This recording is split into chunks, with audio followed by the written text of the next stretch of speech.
it's certainly been fun working on this fuselage, and I want to get down to the shop, quit fooling around, get these air vents in, finish up all the little details.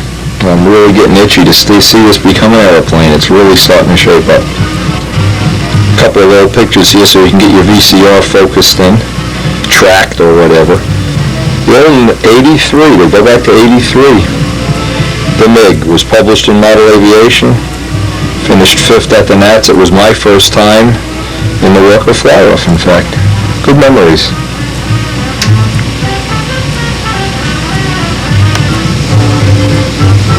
Back at the old house. Hey, I always like to get a little nostalgia going here before I go to work in the day. Start the day off with some nostalgia photos. Now, just one funny story. This was, and I'm just looking at these old pictures and thinking of it, this was a plane, now this was built in 1983.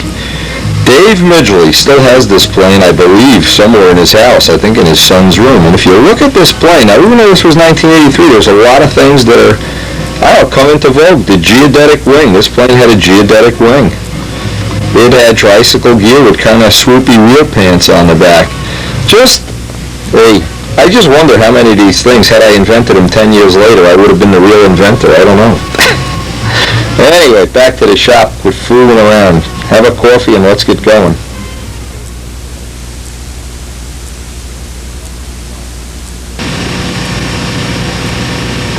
Like I said, I mean, this is I don't know, maybe this is something that's really significant and I never thought of it.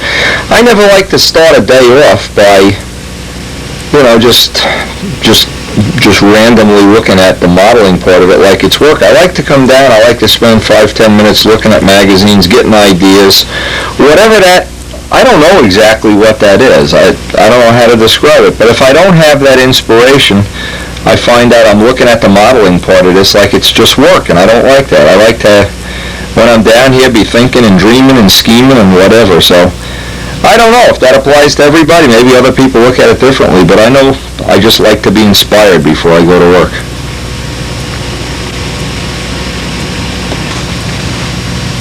Now, I just wanted to run this by the people that are watching the videos. If anybody out there has, notice this is my AMA number, anybody out there has the original plans to the Valkyrie or the Crusader, Bill Hummel is looking, I guess, to add them to his collection or build a model. I know they exist. My last copy was in Mike Haravich's collection of stuff when he passed away, and they have since I've not been able to locate them. But boy, I just wanted to, you know, if anybody does have a copy, boy, Bill Hummel, I'd love to see you build one of these. This was the one I flew at the 62 Nats. Harold basically gave me all refinishing lessons. This was his. These planes really were a lot nicer in real life than they look in a photo. They were all buffed out. And believe me, Harold Price was one special guy. Special. And Bill, if you build it, believe me, build it and they will come. I'll volunteer to judge the Nats if you build one, just so you can win. Go build one, Bill.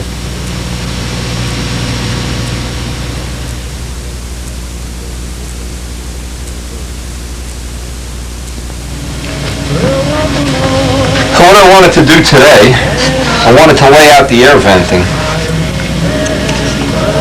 And you would think it's going to be a rather simple thing, just drill a hole and then angle it forward or back, it really isn't. But what I like to do is make a little pattern up. This is one reasonable way now. This is the piece of scrap that we have left over. It's not exactly the same curve, but I can use the top part of the curve to make what will ultimately be a pattern.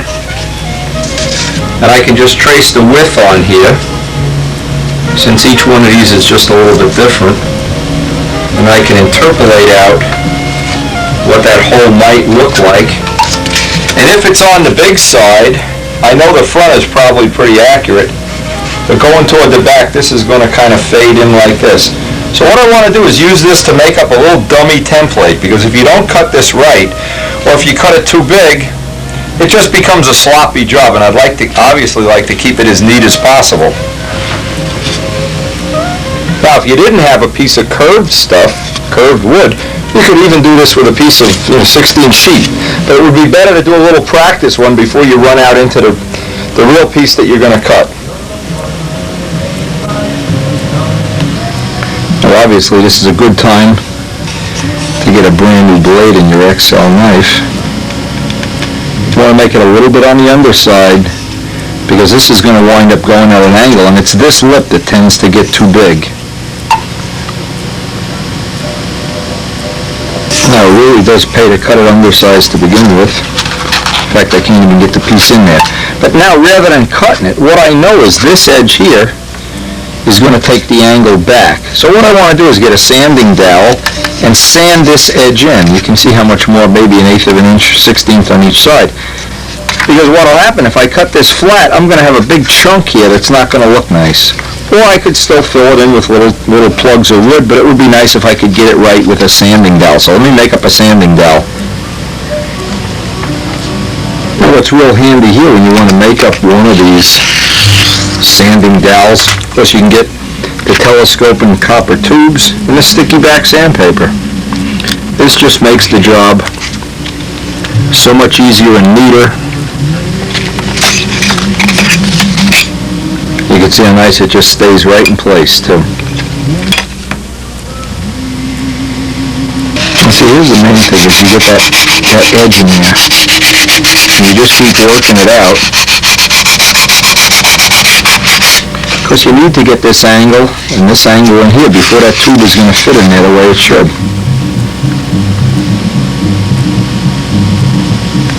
Now, at some point in time, it'll be a relatively tight fit. When it's a tight fit, that's a good time to quit. Take the piece out. And now this becomes the pattern. I can use this to just roughly sketch out the parts that I need, the holes that I need. And now, in trying to emphasize something here, this is really important. If you get these two holes that they're all crooked, or one is further back than the other, there's a lot of ways these can be wrong. So what I like to do, I like to lay this out real carefully, exactly where I want to have it, before I run out and do any of this cutting. Because once I cut the hole, then it's difficult to put the material back. Now, it's really important to have this block that isn't spread, and I'm just trying to get extra pieces of tape on here to hold this shell in place. Of course, we're going to be working off the center line. And the next thing I want to do is get a piece of the red tape, or colored tape, or draw a center line so I can reference off the center.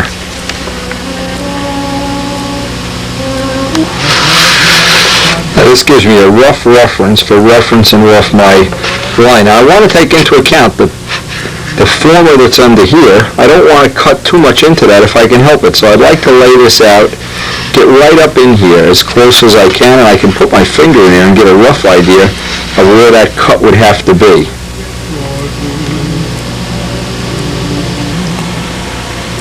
And this just gives you a little reference as to where that, once that tube, of course half of it is going to be in here. I don't want to have that. I know I'm going to have to take some of this material away, but I don't want to make this any more complicated in here than it has to be. I want nice clean airflow from the head right out the tubes. Just as a reference point, I'm going to use a piece of tape here. It's just my reference so I can get these relatively even.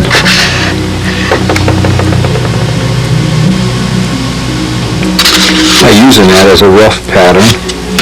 And again, this is just to rough them out so they're both equal. I'd like not to have them off to one direction. But what you do, whenever you're trying to make two things parallel, always look at the reference line and say, well, this one's a little too close. So looking at this, when I cut this one in, I'll kind of fade this one down. And if I'm off by one or the other, then I can balance them. That's why I'm cutting them on the underside to begin with.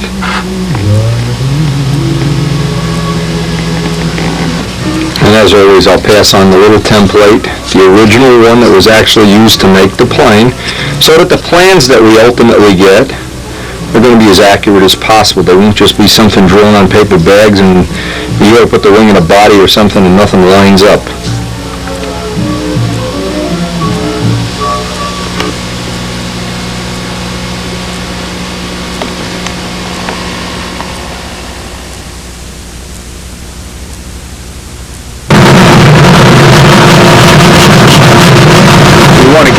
angles and edges slowly, slowly. You get that nice reverse cut there.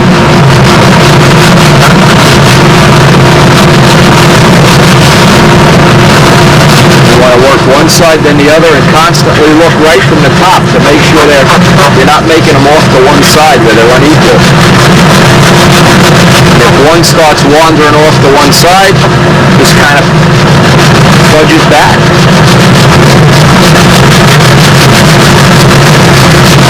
This is one of the secrets to getting those really slick-looking air outlets.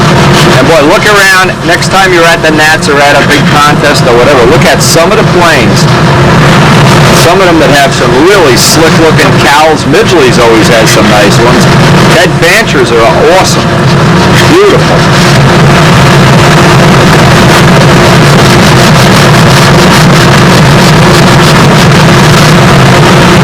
Now you can kind of feel, work our way up to the tape.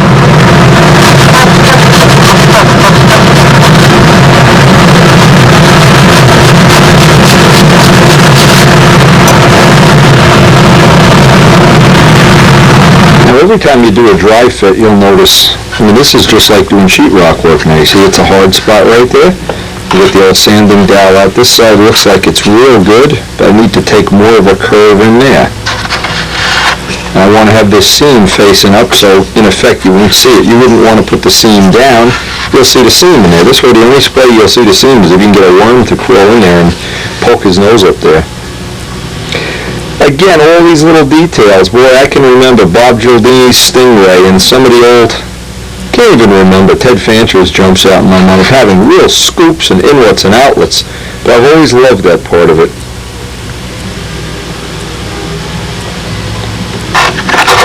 Sometimes all it takes is just a couple little cuts with the sandpaper. Now see, if I cut one side, because I want to keep it equal, I'm going to have to cut the other side in too.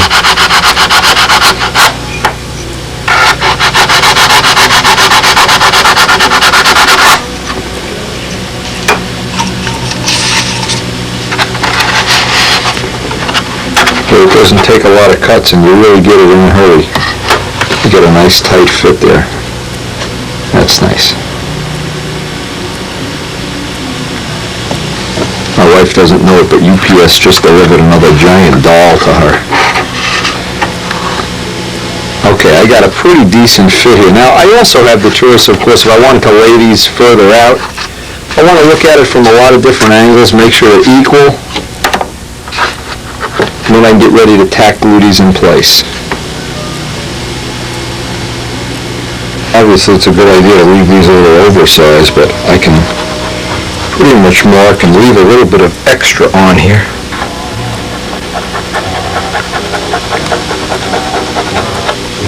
Just roughly trim that off. You thought I was kidding. Karen comes home from work. Look at this. There's a doll in this box. You think she says, well, honey, being you bought me a doll, why don't you buy a couple of Tiger 60s, get yourself some new tools for the shop, You got tools for Christmas, and you already have a dozen. Look at this. We call these Dollyachkas. This is Karen's dolls. She's a mail-order doll junkie. Oh, no. She needs a recovery program, the doll recovery program. Oh, my God. Let's see what it looks like. I can't wait to see. By the way, she bought Arabella without asking me my supreme permission. She just look at this. You were sleeping. This is not a toy. Look at that. This is an old German doll. Come on, take her out of the box. Doll. I'm sorry. This is very similar. This was made from an original. They molded the face from an original. Molded? They molded the face. Oh, my God. From an original, as you know, French doll from the 1870s. Well, you better buy Ann a doll just to appease her. Look at this. Look at this. Oh, my God. Big Dolly's going to be jealous. Oh, she's wonderful. You don't get to see this on dedicated videos, so forget dedicated videos. Cancel your subscription. Wait, hold the video. Stop the video until I get her out of the bag. All right, take her all apart. Oh, she's hooked to me. Oh, she's got little shoes. Look at the shoes.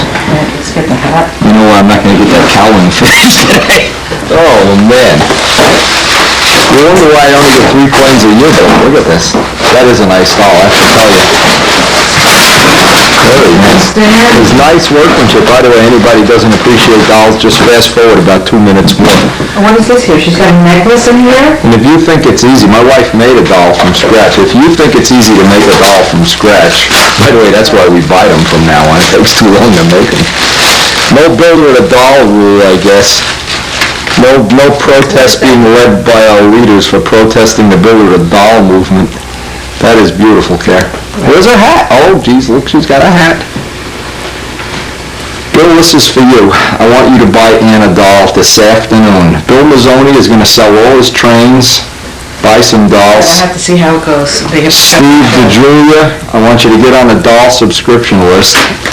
I want you to buy Rosemary doll. Everybody, Oscar Vans, buy dolls. That's the whole deal. Oh, man. I tell you, that is a nice doll, I have to admit. She's won all sorts of awards. I would care for your doll. Baby, you've won all sorts of awards.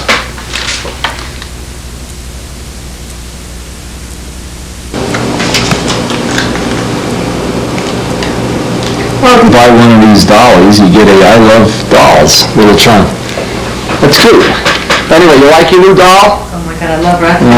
You like your husband? No, not so much. That's it. Okay, I'm going back to work. I got things. You know, somebody has to finish that Spitfire. The real men of the world have to finish that Spitfire today. All comes complete with real pants, hats, shoes, Hairpins? adoption papers. Oh, she's great. Karen, they're going to make fun of me for collecting dolls. Beautiful. I don't care. I love her. Beautiful doll. A little crease in the package. She's a happy girl. Oh, I love her. I wonder why I never get anything done.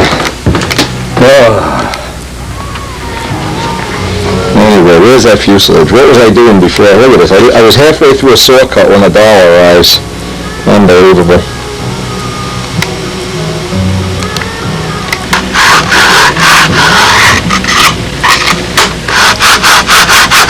It looks like we're going to have enough material here to do both of them.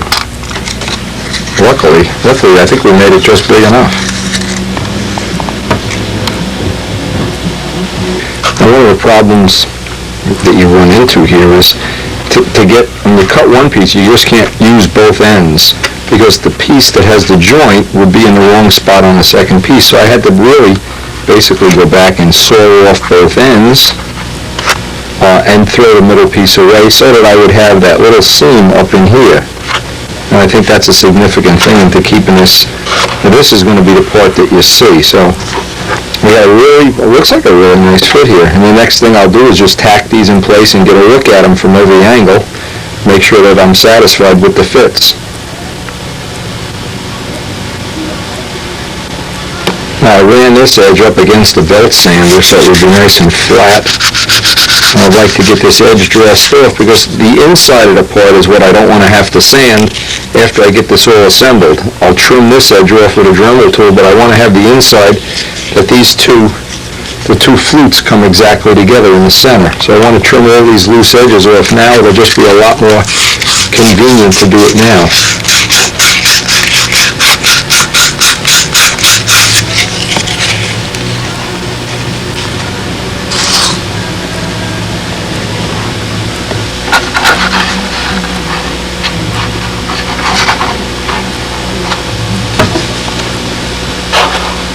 What I'm trying to do is get the two lined up in the side here before I tack them in place.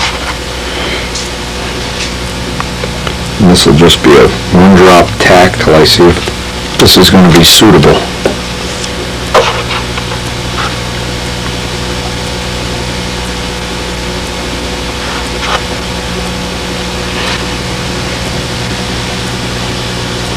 Before I try to trim the outside, I want to make sure these are securely put in place with at least a seam of thin CA.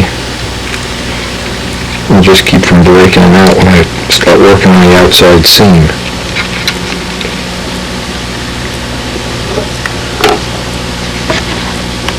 So what I want to do, the next step, I want to take a Q-tip and some thin CA and coat these tubes on the inside, because this is one side. Once this is attached, of course, it'll be difficult to get in here and fuel-proof things. Not impossible, but I would like to get this area, everything in here that's going to be up to the former, at least fuel-proofed with one coat of thin CA.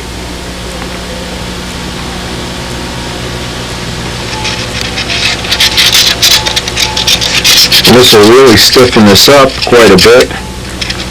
At the same time, the capillary action will make it almost totally fuel-proof would be a better word.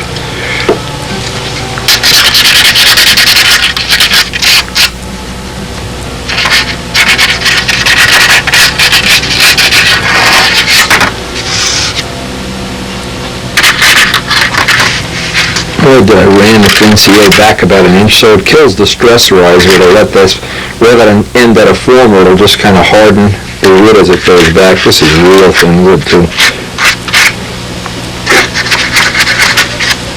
And I'm getting every little nook and cranny here. Ooh, look at that.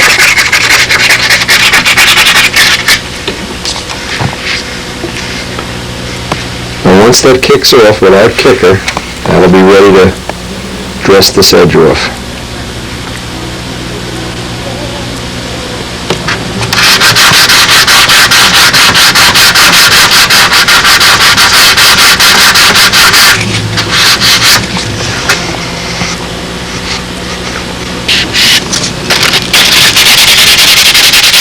So even though you don't see this, you really don't see it. Certainly you won't see it when they dredge at the nest. There's a poem I always remember, and one of the key lines from the poem was, "The gods see everywhere." And I like the inside of the model to be, well, just for my satisfaction, really.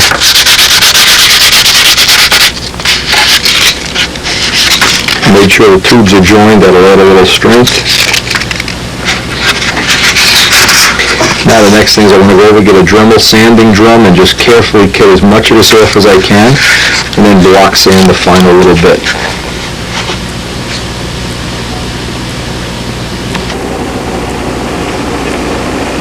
Look who's in the bird, looking to come get my bird feeder. Mr. Cardinal. Cardinal's keeping... What a beauty that is. He looks pregnant. Yeah, but it's a male, so I'm sure he's not. He's just fat. It's maybe your peanuts. He's checking out my peanut supply here. My feeder. Maybe he wants to steal your dog. I wonder where his girlfriend is. Maybe he wants to... wonder where... his wife. He's not married. So nice. Don't they mate for life? They're like me. They mate for life. So look at this guy, though. I'm telling you. Is this any way to have lunch with this guy keeping you company? He's waiting for me to put some peanuts out here. No, I think they're off here. Finally getting some customers in my bird feeder here. Anybody wants to know why I named the Cardinal the Cardinal? There it is right there. Keeping me company. Yeah, shut up, Bernowski, and put some seeds in that feeder. Anyway, if you don't like feeding birds, hey, just fast forward. We're out of here. Well, I'll tell you, I love those cardinals. Ooh, inspirational. Anyway, gotta get a sanding drum all set up here. Dress this off to almost the height of the wood around it, and the final bit do by hand.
want to take this down. I left one on and one off. You only want to take this down to within, say, a 64th, and the rest of that will do by hand, because I don't want to take a chance on getting any gouges in the blocks.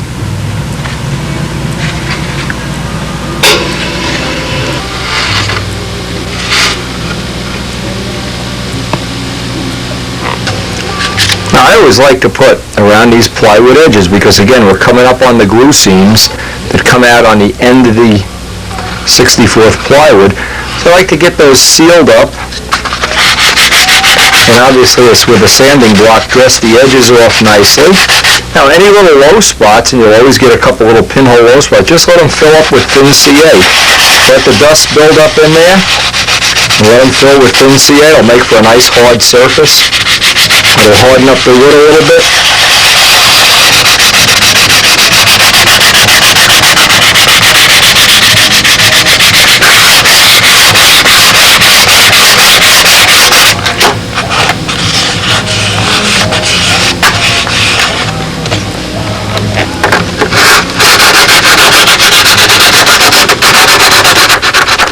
It's finishing off this edge up here. It's usually the most difficult.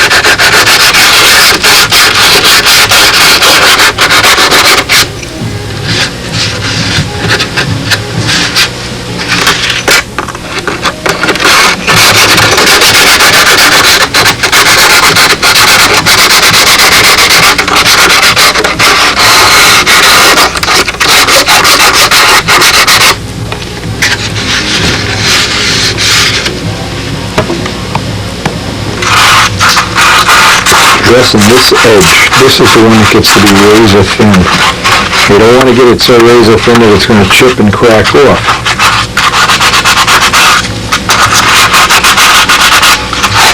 And by the way, this air venting has worked on, like I said, the last 3 mat ships, and on the hottest days of the year, no problem at all. It's been really efficient.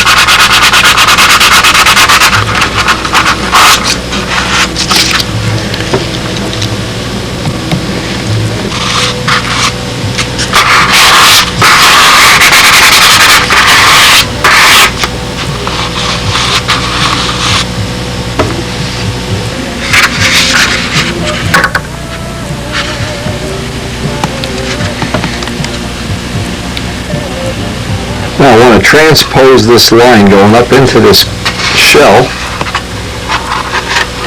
and make that little half former that needs to go in there.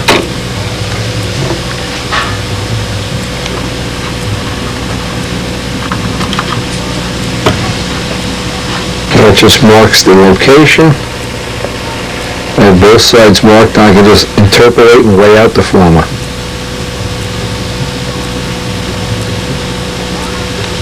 Now this gives me a rough idea of what that former is going to look like, roughly. Now I just have to add in the thickness of the material.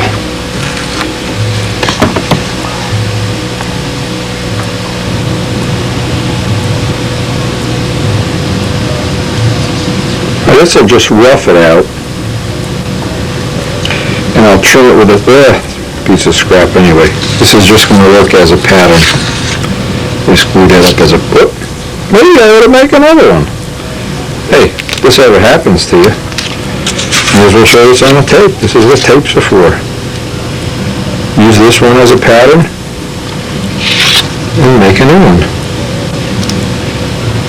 That's why I like having a pattern for anything. When the second time through, a pattern or a mold or anything, second time through, you don't have to go through the aggravation.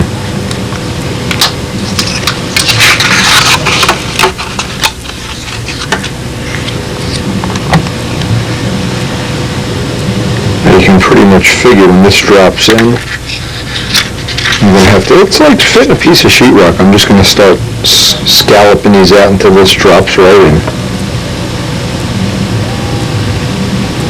And you can see where the hard spot is, and I just need to scallop up more until this whole thing is going to drop right in.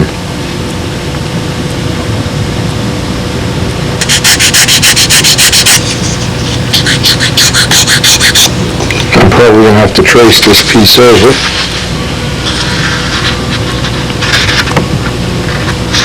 And working my way down as I go.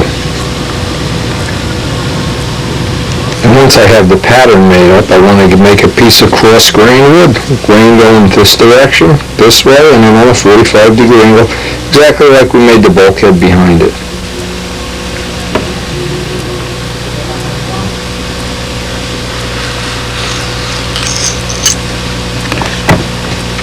Does this look like Batman? Anyway.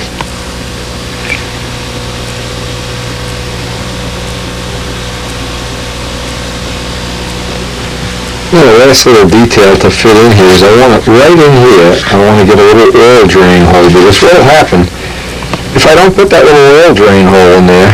What's going to happen is, from not, say, flying all day and not wiping the plane off after every flight, that right in there will build up oil. It'll drain to the bottom. So a little detail touch, get the oil drain hole. I usually use a little piece of thin aluminum tubing for that.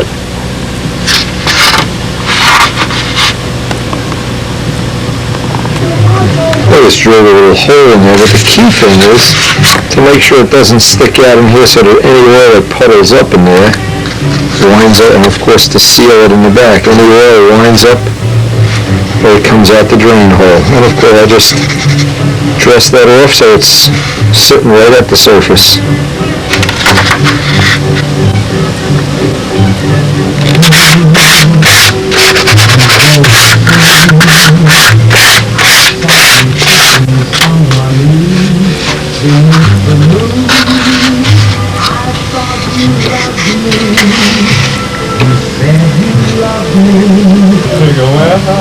Mostly a pretty productive day, especially for Karen with her dolls. I like to trade all those dolls in and get Tiger 60s for them.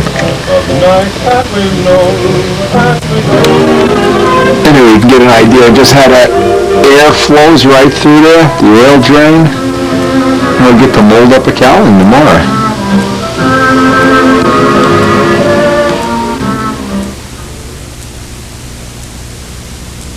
I always count the work on these nose sections as one of the, one of my best accomplishments is engineering this all up so it's all cross-grain balsa white, and these nose sections have remained rigid through an awful lot of fuel, awful lot of flights.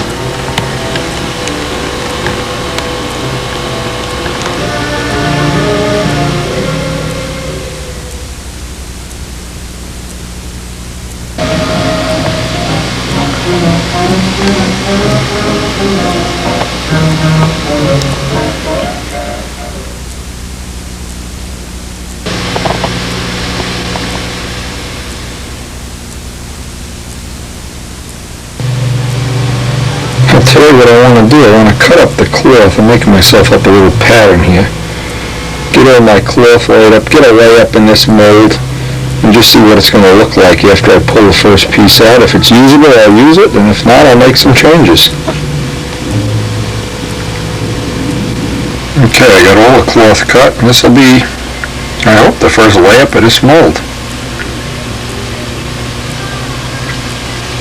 Again, it's always, well, every time you make a new mold, of course, it's like having a new chick pop out of the egg.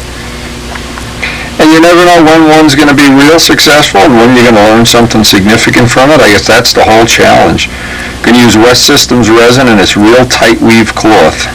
And see if I can get it to bend around corners. There's not many corners in this. It's not like a nobler cowling.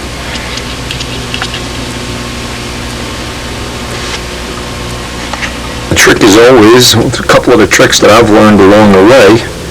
You know, the beautiful thing about this is not many people are rolling apart with the information. Once they learn how to get these molds to pop, all of a sudden everything's proprietary information, even with the big companies like Shell. Really don't want to share this stuff with you, so to heck with them. Okay, I make up a nice paste. Get it like it's toothpaste that it's thixotropic, it won't drip off. And that's for any area that's going to be a corner. This is going to be a corner up here. If you don't put that in the corner, you wind up with those little imperfections, those little pockets. Now I was having trouble with the nobler mold along the edge with air pockets, so what I'm going to do is, See if I can apply some of this technology. Keep mixing it up. Again, as I've gone along, mold after mold, each one just seems to get a little bit better, and I may have to make a garage for this mold because it is kind of thin, especially down at the bottom. But once you get a nice layup in here, this acts almost like a gel coat now. Plenty of Cabasol, especially up in that corner. I mean, there's literally hundreds of RC guys that mold parts, and you go to the trade shows and you see them, they're beautiful. And sometimes, I don't know if any of them even have a video on how to do it. That'd be a neat thing to have. But you could sell these in an RC trade show. Anyway, up by that nose ring, plenty of Cabasol. This is the nice tight weave cloth, of which we've got about 7 cloths. The only one we haven't been able to get a decent mold, a pull out of a mold with, is the Kevlar. Has really been murder. That was just, I think it was just too inflexible for this. Bulletproof vest cowlings.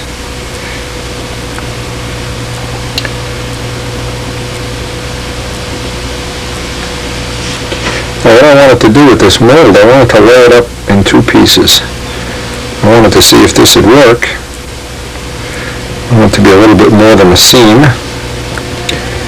And if it doesn't, I can right away switch to the looser material. Well, it looks like it's conforming okay.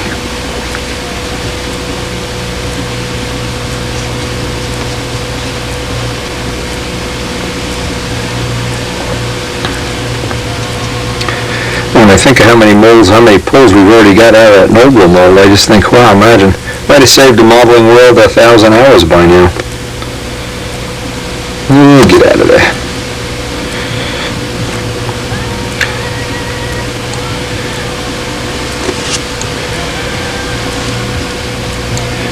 And again, I don't know if I'm going to like this shape, if I'm going to like the other shape, but now I'll have both, hopefully. And I can always just carve another block, make another plug. It's really not that big of a deal to do it.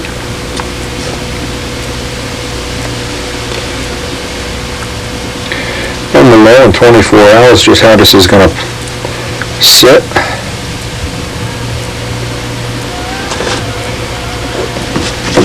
It's really funny. Karen did, do you think I'm kidding? Karen did make a doll from scratch, and she did it with a mold. The mold the face, ceramic. You have to do all the hand dressing on it. It's really a labor of love. It's really pretty neat. People think dolls are like, not a big deal. You try to make one.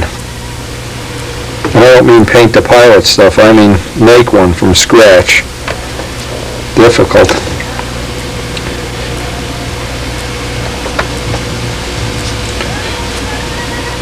I'm going to make sure that in the end, everywhere in this cowl has 2 layers of, this is 4-ounce cloth. And I'll put a couple little carbon fiber reinforcements in here where I know they ultimately wind up being real thin around the mufflers and stuff.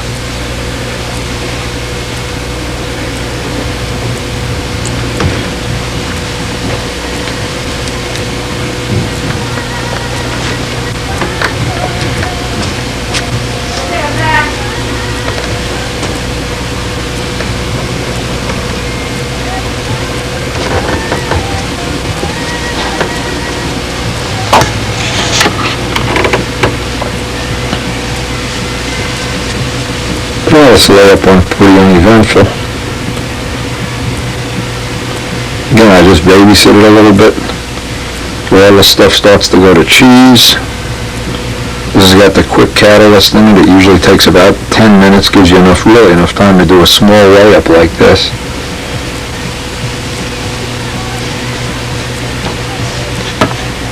Okay, we'll see what we get when we pop that open.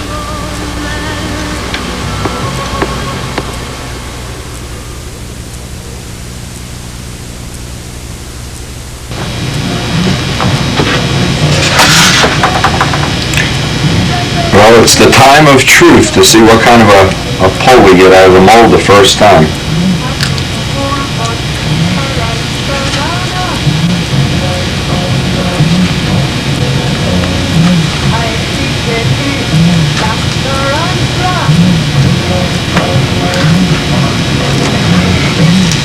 Now we got an imperfection right here that we'll have to fill in if we're going to use this, but it's just as easy. I'll just make another one up. It's easier just to make another one up. Keep this for a spare, and then I'll have two of them just in case. I'll have one in stock in case. Well, other people obviously are going to want to have one of these for whatever reason. You can make a little snow shovel out of it or something. Anyway, for the first one, I'm guessing that's going to be fine. It's got a couple little imperfections up by the nose ring, and that's probably from using this real heavily woven cloth. Maybe what I'll do is I'll make one with the lighter woven cloth and the second layer, so I can get that fill in there. Next step is just to trim everything off. And again, I'm looking at the overall quality of the mold for the first pull out of the mold. This is excellent. Now, usually when a corner doesn't stick like this, and this is a good thing to put on a tape, when the corners are not perfect, what it means is I need to make a little more cabosil up in the corners here. And what happens, because the weave is stiff, it pulls away from the corner. That'll be an easy thing to correct. I'm just going to lay another one of these up. Keep this. I'll trim it out just to have a spare in case you know how things happen. Somebody will step on it or something, but I'll have an extra one in anyway. Or if somebody out there is dying to build one of these right away, bingo. In fact, you know what I'll do? Maybe I'll send this one to Bob Martens. I'll trim it all off. This way he'll have a real good idea of how to get this. See, again, I'm trying to get the plans really accurate. It's the thing that nobody else wants to do, is these labor-intensive things to get things right, where they're really right. Difficult.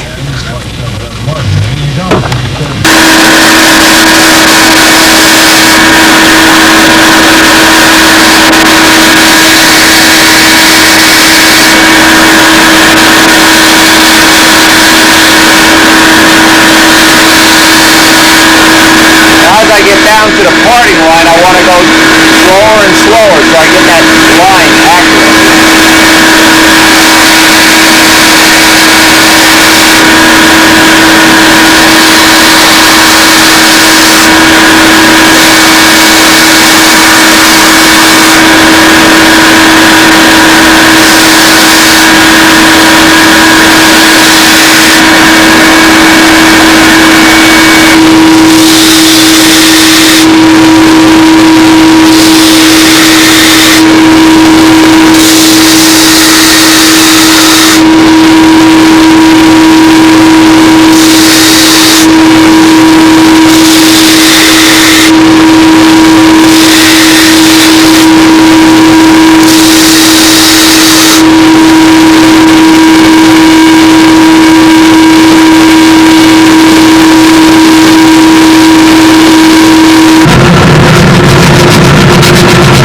After this is cast, usually it's still a little on the rubbery side, but I'll put this up by the heating vent. Actually, that's a good idea. I'll pass this along to Bob. He can just keep it for use on the plans. I just love having those plans so accurate. Boy, that is so important. How many times the second time around building a model you save hour after hour of frustration just by having everything laid out accurately?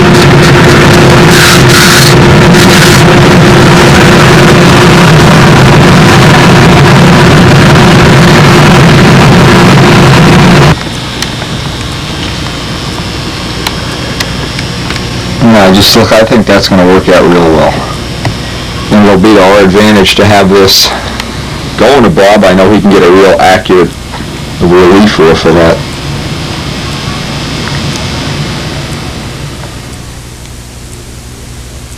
Just some of the templates and patterns that are going to go to Bob for this, what I hope is going to be an ultimate set of plans. And of course he already has wing ribs, so I'm sure, and he already did the wing layout, so I'm wing and tail layout.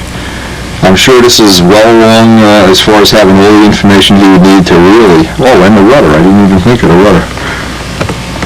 To really do a super set of plans. Accurate. Well, I'm going to try something a little different. This is really an experiment, and it's technology I can use on future molds. I want to lay the first couple layers up, maybe 2 layers with 1.5 ounce cloth. This is really the lightweight stuff. Instead of using 2 layers of 4 ounce cloth, and I think it'll give me a nicer corner. Again, I'm not going to know till I actually do one of these as a test. So now that I have a pattern, I can go over to the glass cloth and cut up 1.5 ounces. I have 3 layers of this, so it ultimately will be a little bit thicker than the original one. But it'll also have the curve in it, so I can get a nicer little fillet in there. Now I'm even going to use these pieces. I got 5 pieces laminated. I haven't done this yet, and so this will add a little bit to the knowledge base. If it doesn't work, Bob Martens will get 2 cowlings. Somebody else is going to get a free cowling here. But that's what's interesting about doing this, is each time you do it, you can do it just a little bit differently. Lay out all the material ahead of time, and I want to get an extra little bunch of material right in the corner here, because that's where, in fact, I would have cut some of this up, that's where the little pin that's going to hold the cowling on will be. And what I'm going to do as a test with this one too, is instead of using Cabosil, I have this material milled fibers. And this is a material that adds an awful lot of strength. Trouble is, it's a lot more expensive than Cabosil if you're going to use it by the gallon. Anyway, I think this will work out fine for a test. Again, this is how you learn this stuff. This is how you learn anything, really. Unless you could get a college course to help you. Imagine if we had Model Airplanes 101 in college and you could get all the technology you needed in 6 months, and you could go right out and build world-class planes. You didn't have all that experiment and everything going on. Yeah, I don't think it's going to happen. But during the time that we did have aviation as a major factor in, like at the time of my childhood, that would have really been neat. Anyway, I'm going to put a whole layer of this in here. Again, this is what's exciting. To me, it isn't really exciting just doing the same thing over and over again, and I'm always trying to make things a little bit better, a little bit lighter. It's the challenge.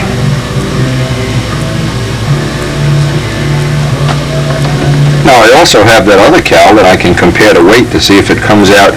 See, the object of doing all composite work is to make the resin a little bit less than half. They say 52% of the total weight of the product should be the cloth, 48% should be the resin. Well, it's very difficult to do that without vacuum bagging, without some kind of autoclave or vacuum bagging. But I'm certainly going to give it a shot, that's for sure now.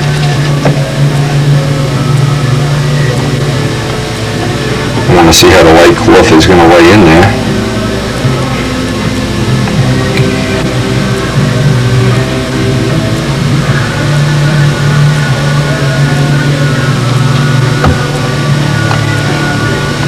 A lot of times there's a lot of techniques in the world of modeling, really. Even if you don't intend to use them, it's nice to know they exist. It's nice to know that if you decided you wanted to do this, it would be available. You wouldn't have to go and invent the whole thing yourself.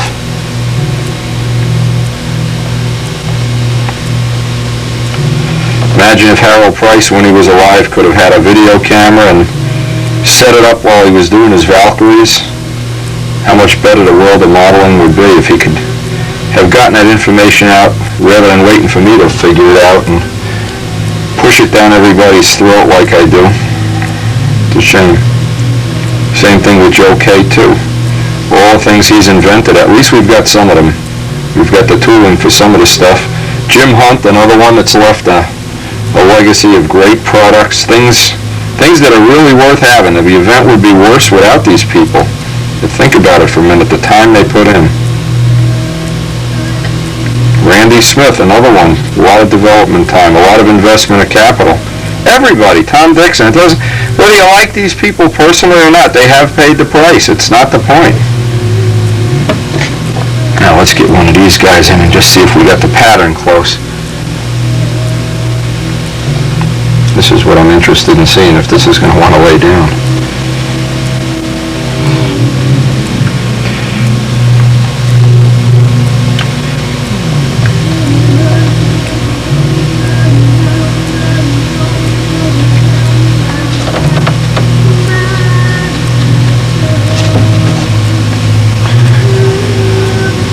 Hey, just think, even George Aldrich, if you never had a nobler, where would we? Bob Palmer. But there's a list of people. Red Reinhardt, I don't even know who.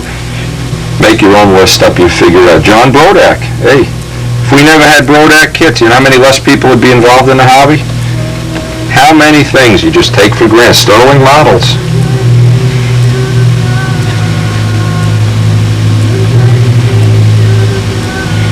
Once you cross the ocean, everybody's Columbus, you know, then they know you can do it. But to be the first one to do anything, when I was starting the videos and everybody was laughing at me and saying, "What are you doing that for? Oh, that's a waste of time."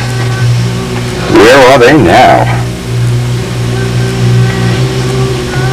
All right, I'm just going to keep laying these in, no point. This will just go another 10 minutes of laying these thin layers in, and we'll see how this works out. Looks like this is going to be fine. And so we've added one more little piece. Of course, we'll see if the part comes out. That would be another thing. One thing nice is, for people that don't really know about laying up fiberglass cloth, these lightweight cloths have a material called Velon in the cloth itself that makes the resin just absorb right into it. There's very little of this tacking down like you normally have to do with the heavier cloths. Normally with the heavier cloths you need a little more, it's a little more work. Actually, this is a lot less work doing the layup. A little more labor intensive. A little more expensive. The material would be more expensive by doing this by about a power of 2. It's probably about $6 worth of material in a thin layup cowl instead of about 3 that's in a normal.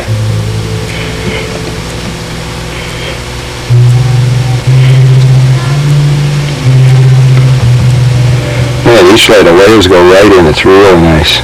The V-line is a nice little quality touch you don't get with the thicker. At least the material I've had, the boat material. Maybe on the aircraft stuff you do. Gonna have to talk to George Spar about that. He's real knowledgeable about that.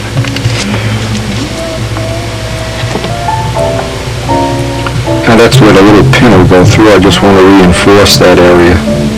And that's it for this layup. And we'll see tomorrow when we pull this apart.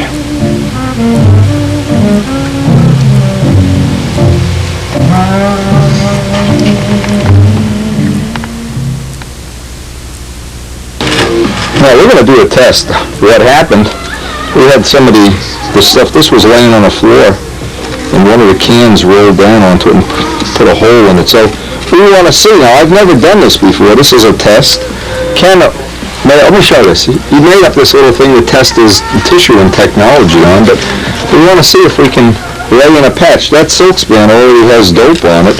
I don't know if this can be done, but we're certainly going to find out in about a half an hour or so, one way or another.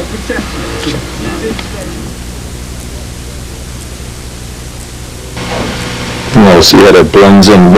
This piece of tissue has more dope on it than the tissue right here, so after we spray this one coat of clear, he's going to have to put some clear out here with a brush to try to get that to blend one way or another.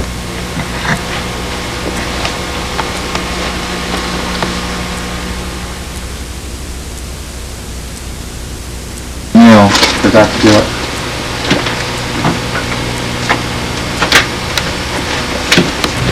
Okay, of course we tested out the cowling first to see how the humidity is. It looks fine. We've got about 2 hours left in the day to paint. I think it's going to be a good one. Now what we're trying to do is get one coat of clear on everything, and the next step will be get all the little lettering and the Brodak video Nova and everything, which I guess you got to cut. Did you do the laser work yet on that, or? No. Computer work? Okay, that's the next thing after this clear. The reason we want to get one coat of clear is to get all the little edges just a little bit flattened out. Believe me, we've been waiting a long time to get a paintable day like today. It looks like it's going to be paintable.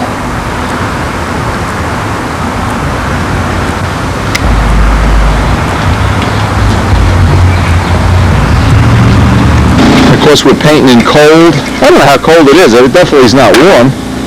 It's not warm today. The tip clogged up right away, so we want to just slosh it in a can of thinner, bring it back out, and it'll be ready to go. It's always that little tip of the gun that builds up a little skin of paint in it. If you look at the tip of the gun, it's got little tiny holes that are smaller than pins. And we're trying to play it with low pressure here too. That's the other side of the coin. It shows like 38 degrees, but I don't know why it feels colder anyway. Yeah, and this has the smallest amount of thinner on it, so. Now, if you really get a clog, I mean, if you really, then you can take the tip of the gun off too. You can take that, but usually just that front tip will take care of it.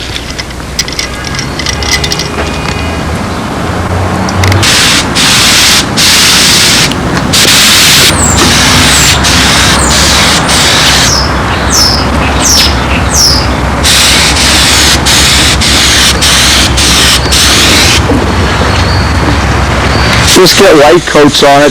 The only thing you can do wrong is if it gets a run, then we'll have to sand it out. Give it a light coat, give it a couple minutes to dry. Go right over the canopy, but don't put a lot on the canopy. A nice dry coat on the canopy. That's the only thing you can melt is that canopy.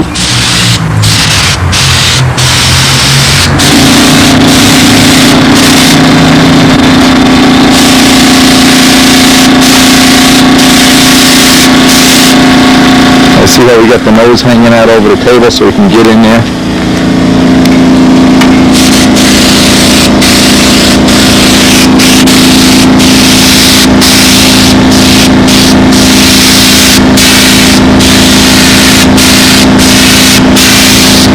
Just a dry coat on the canopy. Make sure it's not getting on there wet. The thing will melt. The first coat on the canopy should always be nice and dry. Going on good? Okay.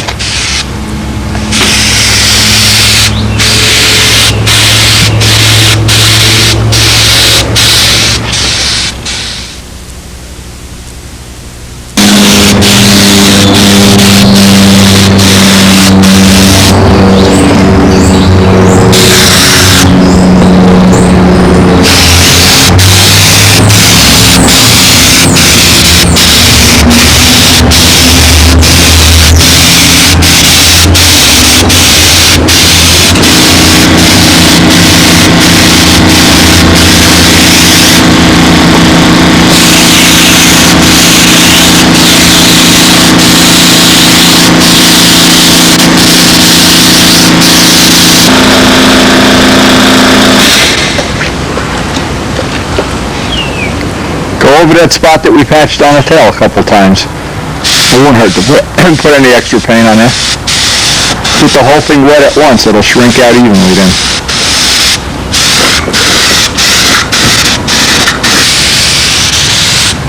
Give a little extra on the edges if you want, you know, around the leading edge, trailing edge, the front of the landing gear, that's all the places that the paint's going to wear right off when you go to buff it.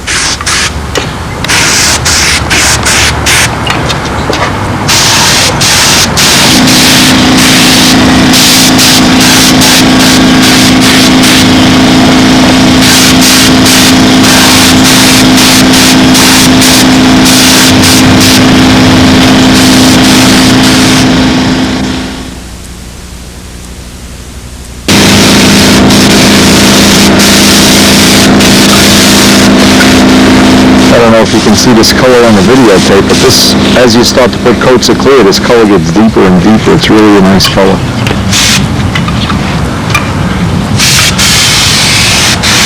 I like it better now than when we first put it on, that's for sure. I thought it was kind of lifeless, but... No, I don't think so. I think it looks real nice. The more clear you put on... Well, what really makes a difference is when you get the buffing. When it's buffed, it changes the color 100%.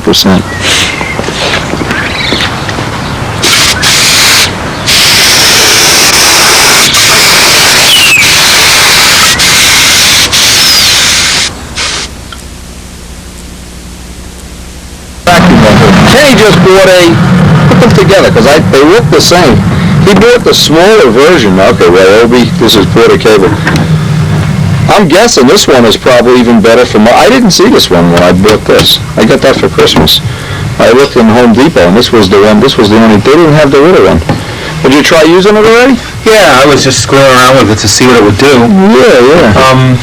Boy, these are so handy, yeah. It's nice. We gotta invent a way. See what happened? I have to invent something. See how the tip wears out? We gotta figure a way of putting... What makes it nice is the tip is soft. You can get right in corners and angles, but... Yeah, mine is a little harder. Yeah, I was thinking about making a plywood piece for this, but this has got that loop and latch or loop and hook or whatever. I haven't even used it with those contour things. Does yours have little contours, or it's just... Yeah, it's got some more stuff. I haven't looked at all of it. These are self-adhesive. They're not... this is loop and latch, yeah. Hook and loop. Well, do something. Let's see how it works. If I could get some of that stuff, I could do it that way. I think the little one is better for... hey, don't forget, you gotta do those wheel plant molds yet. Oh, I guess this is how they're going to get... Oh, there's the phone, yeah.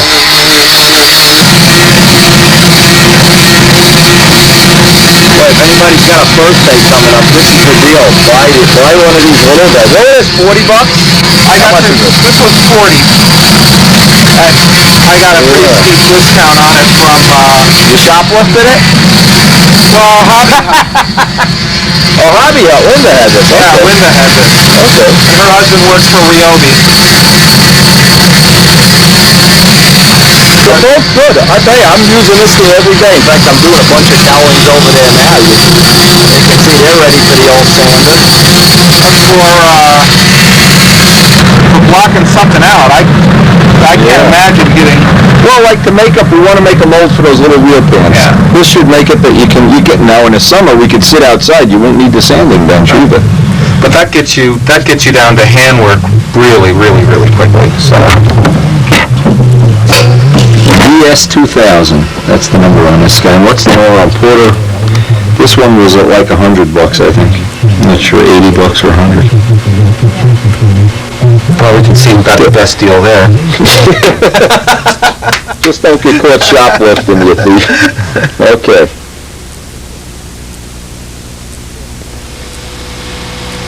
I got this today in the mail from Scott Reese, and I was unaware of this. There's an amazing, I guess you'd call it a museum, dedicated to Jim Walker, and he sent up these little pamphlets, some of the little activities from off their area. Now what, some training of course. One of the things that I think is a personal worthwhile cause, and I've offered to be a contributor to it, he sent me up some brochures on this, is for the Jim Walker Heritage Foundation.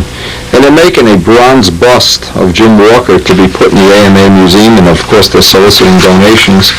So I'm going to mail a couple of these out to, he gave me about 20 of them, to the 20 people I think would be most likely to make a donation. They're asking for anywhere from $5 up, of course. And I think this is really a worthwhile, hey, just think if we had no control line, no Jim Walker, this is the address to send your donation to.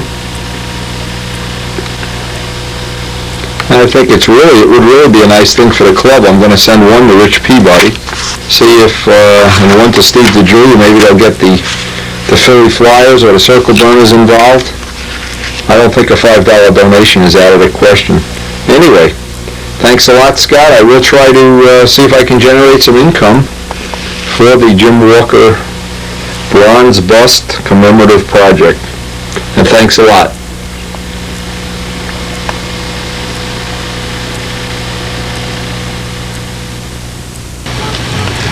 I wanted to see how this test of using 5 layers of the thin cloth was going to come out. I want to pull this apart. Ooh, this came right apart nice. Anyway, you can see the finish on this is where we had the problem up in the corner here. No problem at all now. So the only thing left to do with this guy, do a little trimming on this, get over to the belt sander. I think we're going to try using this. Now, what I really wanted to do, but it's really not a valid test. It's kind of these are the kind of tests, if you don't do them right, you really don't get valid data. What I wanted to do is make up a cowl using the other resin and the other cloth, just for my own information, kind of sand them down exactly the same and see which was heavier. But the reason it's not going to really be a valid test is this one, I put a lot of extra stuff up, a lot of extra resin and cloth up in here, so I could locate the pin that's going to be the cowling hold down. And I guess I'm really just, there's times when a test is not valid for a lot of reasons. This is about as thin as I've ever seen a cow, and this is really light.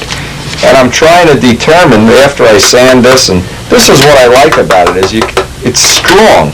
If this is balsa wood, all of a sudden you got 9 dings to fill in, so there's some advantages to doing it this way, but what I think I'm going to do is just go with this piece, since time is of such an essence here. And by the way, I guess it's going to be on a future video. We made a date to go up to Norman Casella's shop. Norman Casella is one of the premier builders in the world of RC, maybe the premier builder, I don't know.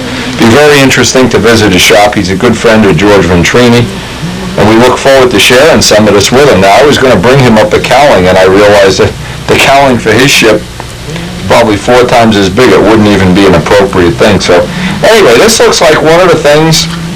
We've got one more piece out of the puzzle now. Every time I can take one of these things and add to the kit, and when we actually get time to make that wing, and the constraint right now is that there's so much time being spent on other projects, I don't want to have the wing on the building table any longer than I have to.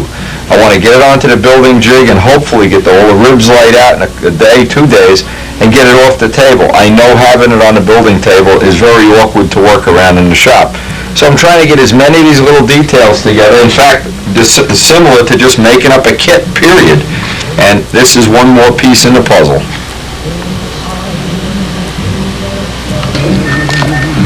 You can see the little spot I laid up some extra resin in there. It looks like a big blob. But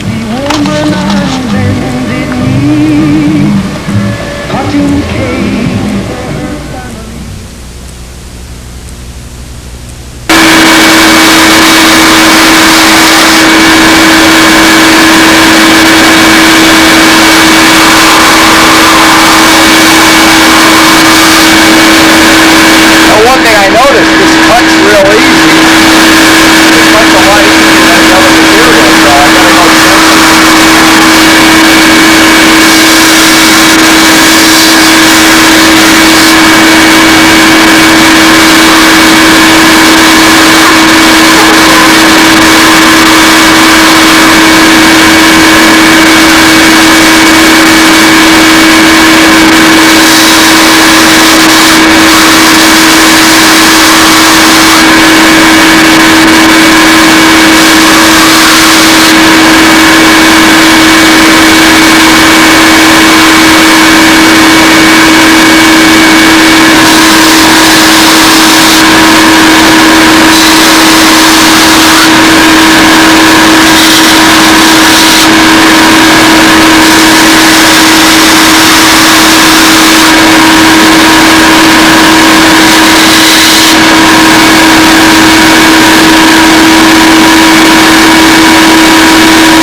now it looks like even the edges on here, I'm just final sanding it on the belt.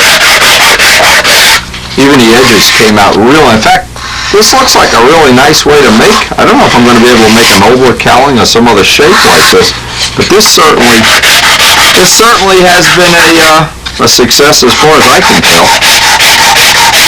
And that's the whole fun, is each time you do this, you'll learn a little bit more.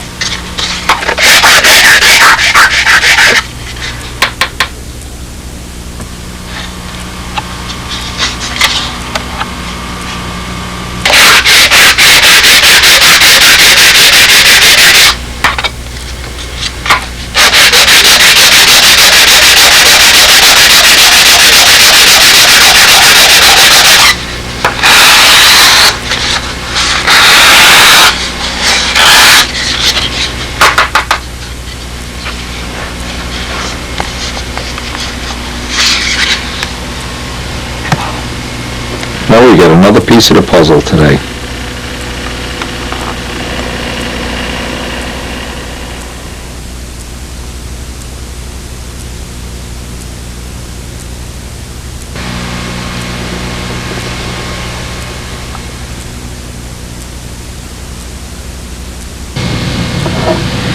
Now here's a real interesting story and some nice pictures in today's mail. This is from Frank Beatty, Granite City, Illinois. Now, I had met Frank at the Nats, and we were talking over in the scale circle. I was trying to videotape some of the scale ships, and he expressed some interest in looking at some of the videos that we have on stunt finishing to try to apply it to scale finishing. Now, normally in scale, the requirements are totally different. Weight is not as big a factor, but you always have the factor of trying to get new technology, nicer paint edges, and whatever.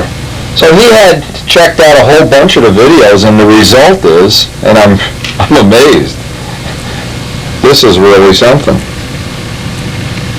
Take a really close look at the detail on this model. I mean, this is just one example of crossover technology. People that use stunt technology, I guess is the best word, or maybe we're using scale technology, who really knows? And who really cares either? But anyway, this is real. By the way, I'm just thinking of something. I mean, having seen Carlos's Miss Los Angeles, think of how you could adapt something like this into a stunt model. You could have the real low pilot, the big hood with an upright engine, the racy paint job. You could even do the scale wiring, have them plug in and plug out for flying. Anyway, whatever. This is, hey, gives me some thoughts, and I love sharing it with other people. Frank, I appreciate the pictures, and I don't know what to say. This is some really nice model. I hope a lot of this I can take full credit for someday, but realistically, I'm just glad to share it with you. Thanks a lot.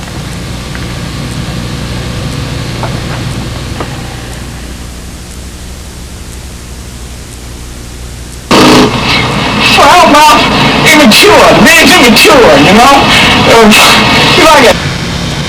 Today what I tried to do, I tried to lay out all the shells here. I'm going to try to get the cowling hold downs done. Obviously I want to tack glue this back in position here.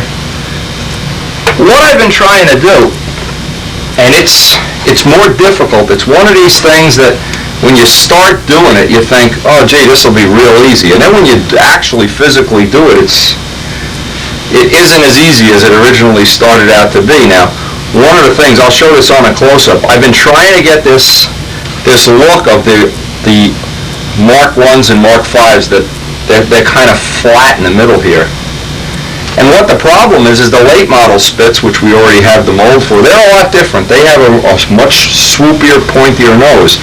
So to try to keep this as authentic as possible, what I'm trying to do here, again, I never really know if this is really going to work as well as I think it will.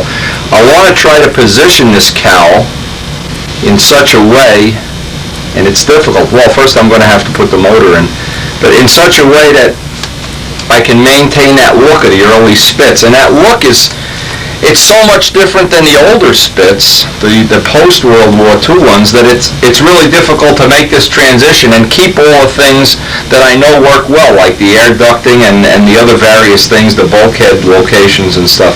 I don't want to get too creative, and I certainly don't want to make something that's so scale that it doesn't fly either. Always trying to walk that fine line between the two, but this is looking like it's going to work. So far, anyway. Now this is the really difficult part, and what I'm trying to create. You notice the spinner is a lot more blunt. It's much more like a Vico blunt nose spinner, I guess. And it has this complete curve here, which I've been trying to simulate. Whether I'm going to be able to do this, of course, is a whole other story. But I just thought it would look really nice if I could get this curve. It would make it a lot more scale-like. Now see, as you get into the late post-World War II ones that have the Griffin valve covers, the Griffin pad ones, this chin seemed to disappear. But again, this is why having the books, if we're going to simulate an early model Spit, this is what makes it that we can capture a lot of these little details that normally you wouldn't if you just make a generic plane.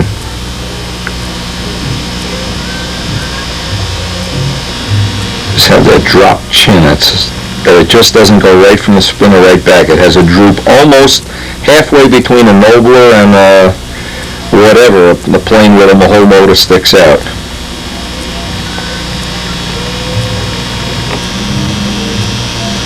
And I've been also tinkering with some ideas about doing some kind of a desert sand-colored camo on this one instead of a double-color green. Again, that's what's nice, just having some some thoughts and some ideas, and, well, that's the whole deal. American markings, too, that would be nice. That'd be unusual.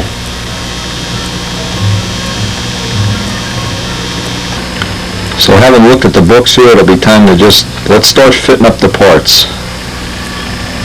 And see on these early ones how far forward the intake scoop goes. It goes almost halfway, but now on the late model ones, this gets moved back. So again, this gives us a couple of options of making, what we're trying to do is make each one of these Spitfires like to have a personality of its own, and I think this one is well on the way to doing that.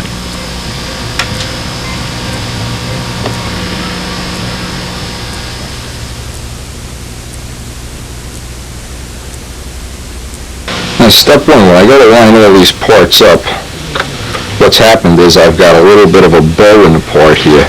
So I want to add a little bit of material inside here. I'll make a little strip of balsa with the grain going front to back so that I can kind of do a blend here. Whoops.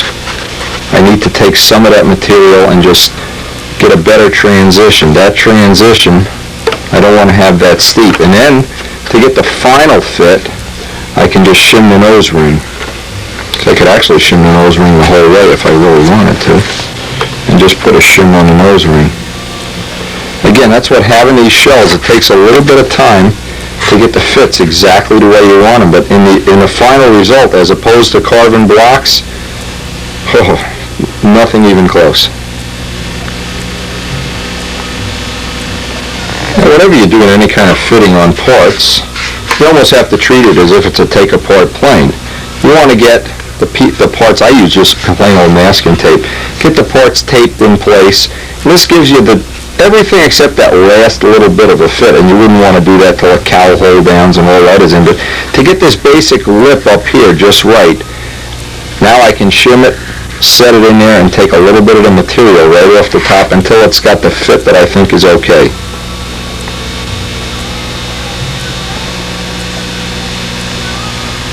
Now the first part is to dress this off just a little bit.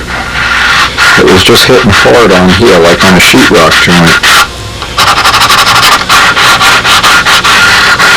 And then what I'm going to do is cut my piece out for in here and try to slide it right inside there.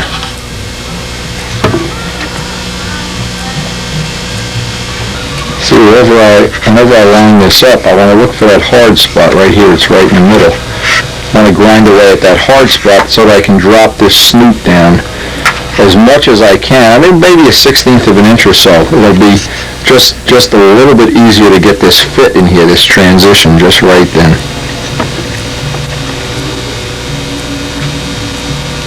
Now with this much, I guess we're talking about a 1/16 of an inch. What I want to do, I want to run some tape along here and use a line as a trim line that I can block sand down to. And I say I can't use the sanding table because these tubes get in the way, but I want to trim maybe a 1/16 of an inch off of that.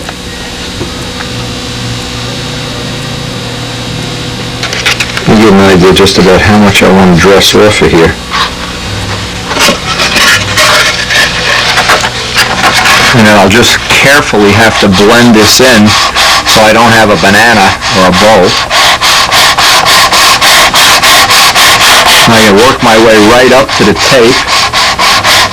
I want to get this edge right before I put that front shim in. Then I'll get a real accurate look at how much of a shim I need to put on there. It's about half of the amount.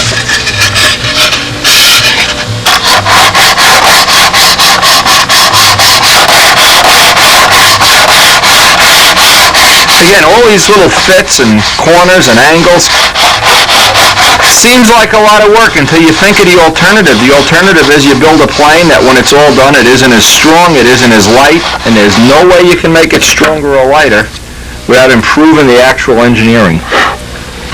You can make it strong, but it'll be heavy, or you can make it light and it'll be weak. But to make it light and strong, one of the things you need to trade away is the ability to just make it fatter and heavier.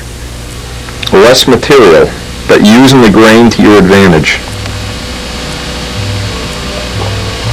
Now with that, I've closed the gap by doing that to about half of the amount. Maybe a little more than half even. what I did, I took one of these spare shell shims. It already has the wood pre-curved. Cut a piece out of it. Made myself up a shim, which just has the reverse. It doesn't matter, you can just pack it with pieces. It broke when I stuffed it in there, but I wanted to get a nice tight fit in there. A nice tight fit up against the bulkhead. Now I'm going to trim it off and then fit that cowling, and that gives me just a little more material to work with in this dimension.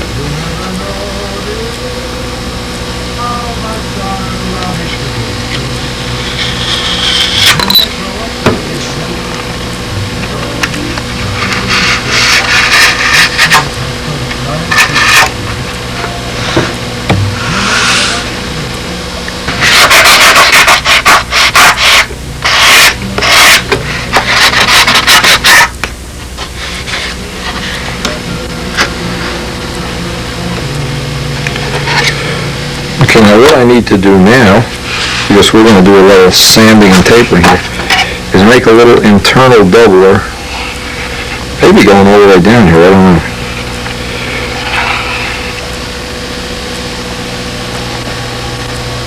I need to make a pattern up. Since I'm only gonna get this part of it real thin, I can pretty much interpolate this way. I can make a pattern up this way.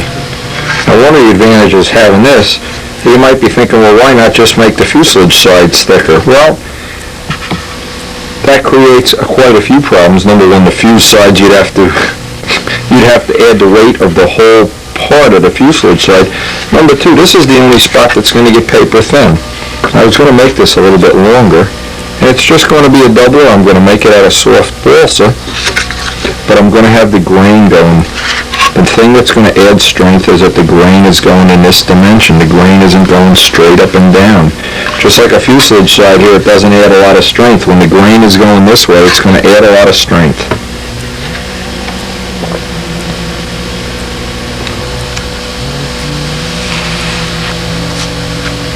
Now I'll also have a pattern. Even if I make adjustments to this, I'll have a pattern that I can pass on to Bob Martens.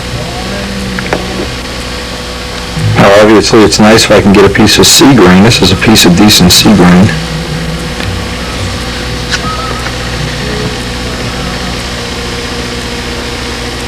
Well, obviously it's a good idea to tack glue them in place until we see if we're going to have to add some thickness to that. And we won't know until we carve the cowling on this one. But this is certainly better than making the whole fuselage side that much thicker. It also gives us an option to put more of a realistic curve into the fuselage instead of having just a slab-sided fuse. That really does add some strength there. Remember, the key is that the grain is going parallel to this edge. Now, whenever you do these kind of doubles, just leave just a 1/64 of an inch or so hanging out, and you can use that to do a final truing in.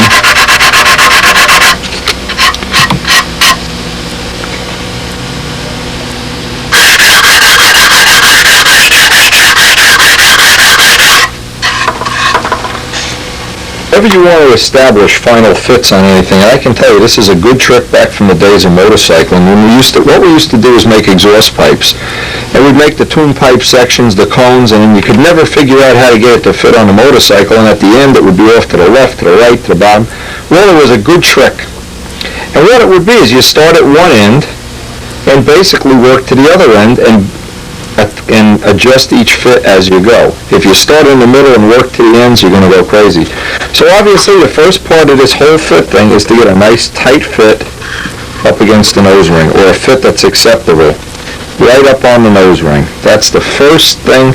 I want this to be accurate because this is going to then set the cowling hole down and the block the shell when it goes into the back. Always start at one end, work to the other end. And this is one of the hardest things to get, is this little point right up in here, because what's going to happen as you paint in here, this will build up a radius. You have to constantly be maneuvering it to get that a nice tight fit.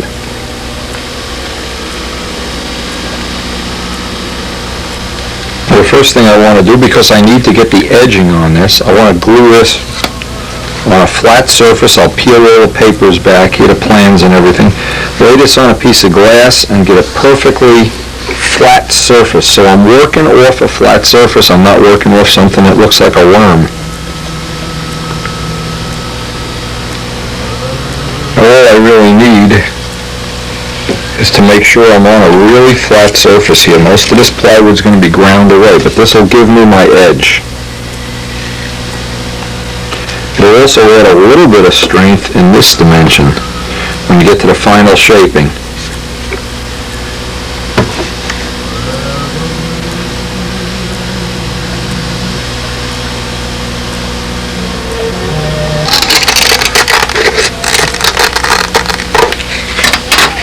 Now I'll take a Dremel sanding drum and just work my way right around the edge. Clean this all up.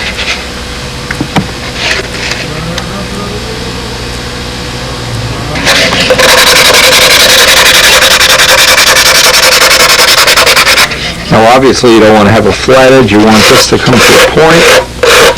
And it's good to get some rough scratches into the fiberglass. The paint will stick a lot better when we're actually going to paint it. The more scratches the better right now.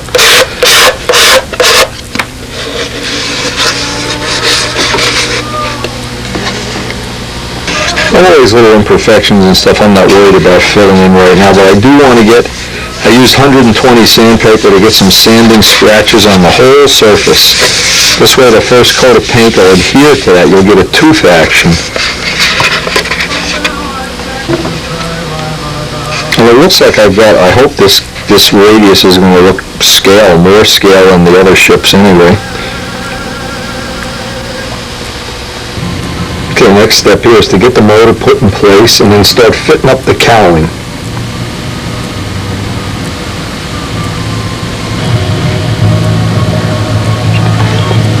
Now, a couple of mistakes I've made in the past is I'll try to put the motor in with one bolt and it hasn't lined up exactly the way it should, so I always feel like when I'm doing these kind of fits and finishes, I want to have the motor bolted in. In this case, it has a little bit of offset already, but have a real accurate thing to work with now, accurate to the nose ring back plate, accurate to any of the slots, holes, hold downs that we're going to do.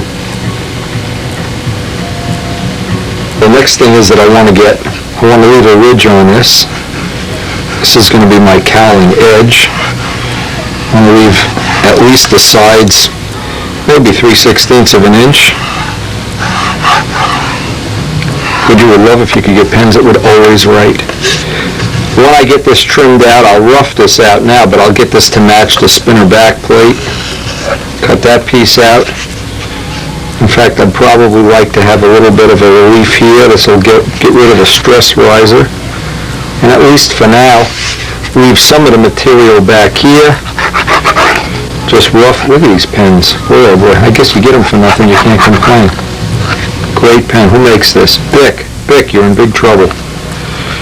Probably used it for 10 years already, and I'm right, it's out of ink.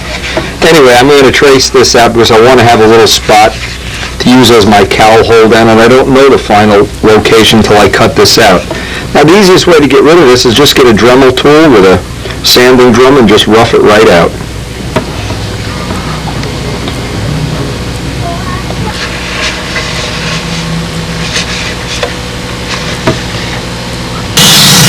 It's easy just to get rid of most of the material with a cut-off wheel.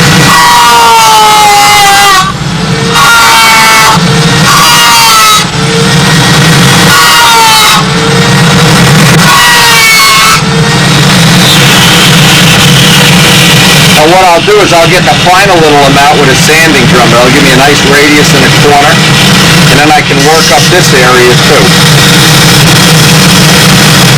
Now what I have is two choices here. I have the wide sanding drum and a narrow on both of these. It's good to have both of these because there's times you want to have the wide radius.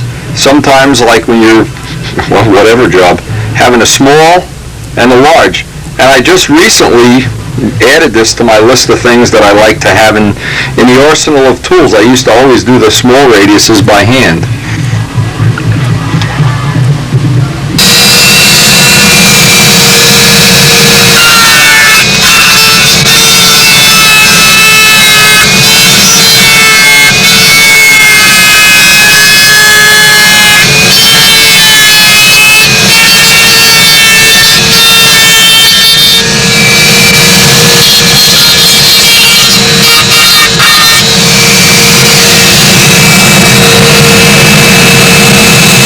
one tip you might want to think of, it's like working with a router.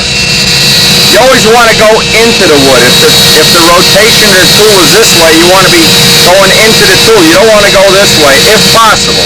With balsa wood, it's not as important as with plywood. I don't know what they call that. Woodworkers call it a climbing cut or something. But I know if you go in the direction of the rotation, so you're always going into it rather than going the other way around, it's a lot easier to control the tool that way.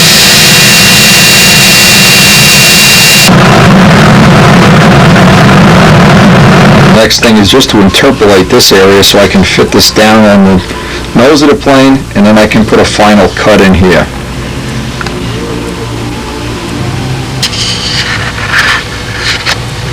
Now as I get this dialed in or finalized, I want to keep that little radius there. That adds a lot of strength. Now what we're looking for is strength and no weight.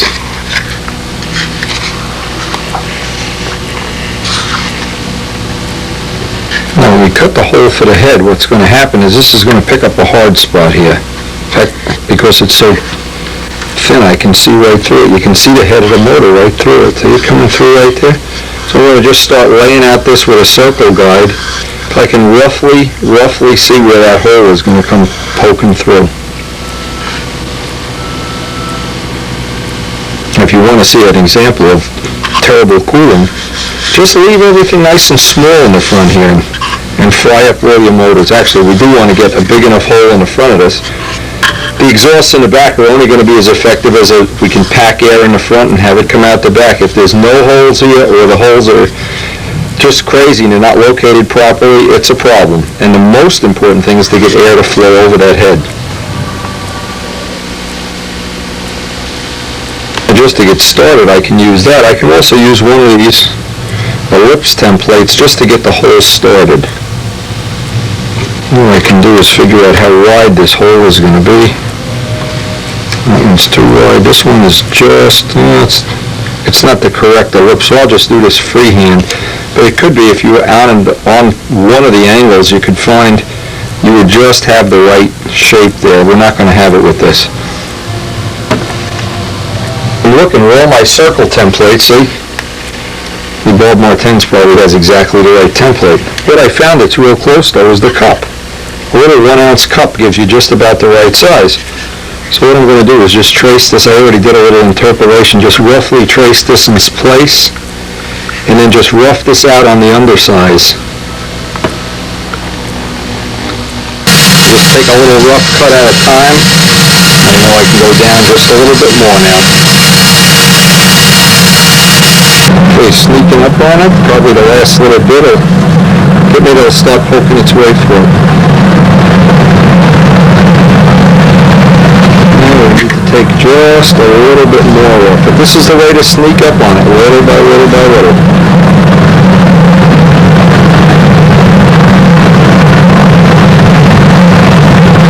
Down to the last little bit here. Now I want to start looking at exactly where this is hitting, and just like doing sheetrock work, take an ice silver at a time out until that sits right down the way I want it to. It's a little boring taking these ice shavings off, but each one it gets a little bit closer to being right on the money. And like I said, I'm trying to work from the front to the back. And I need, before I can do anything else, I need to have this piece fit exactly the way I want it, so I can line up this back piece.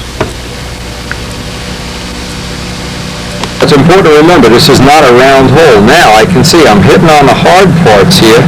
Now I need to open that ellipse up just a little bit. Wherever it happens to be hitting, an easy way to do this is just put a little mark, in fact. We need to open this up just a little bit. And I need to open this up just a little bit. Small amount at a time until that drops right down. Still need to take a little bit off to the side, but it's coming. I don't want it to actually touch the engine, so now I know I can leave this on. I want to give myself at least an 1/8 of an inch of clearance around here. Now I can lay this out with tape. I can use that as kind of a little reference line just to give myself some clearance. Because if this gets and touches up on the cylinder of the engine, you know for sure the paint's going to peel and burn. You need to leave a reasonable amount of clearance around there.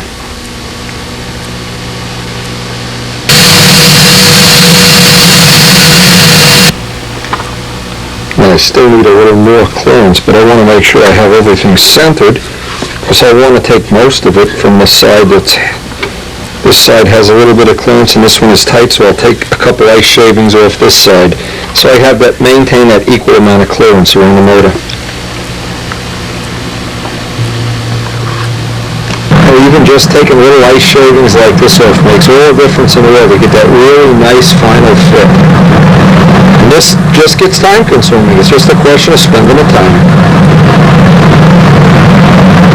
It's always handy to have is an old kicker bottle with just tape some masking tape, some sandpaper on it, get a nice final edge on this.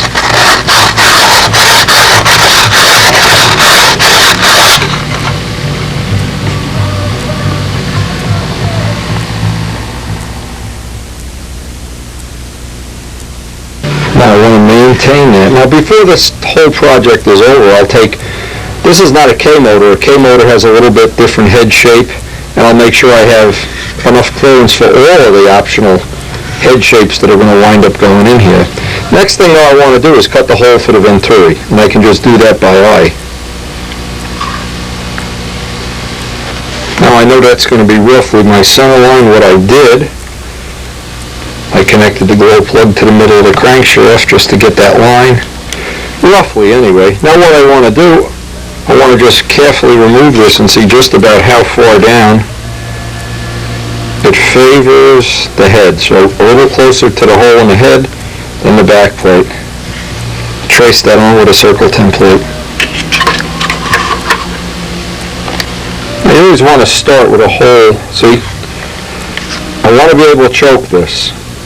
And it's, believe me, how many times I've made a cowling that looks so nice in the middle of the winter like this when there's snow on the ground or something.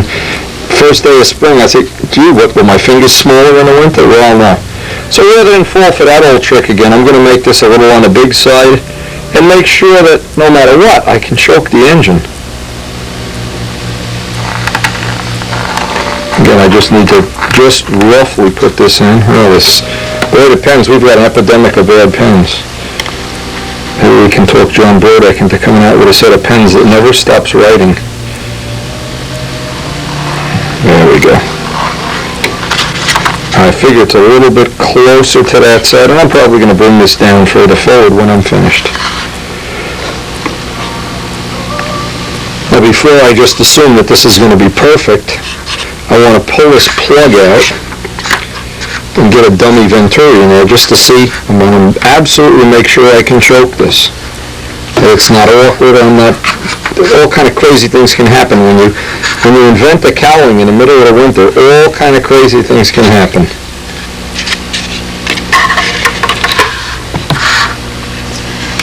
Now you were probably figuring, well, how many Venturis could he possibly have? I mean, there's 8,000 Venturis. It's embarrassing how many Venturis I have. Anyway, if you'd like 2,000 of these, just, no problemo. Okay.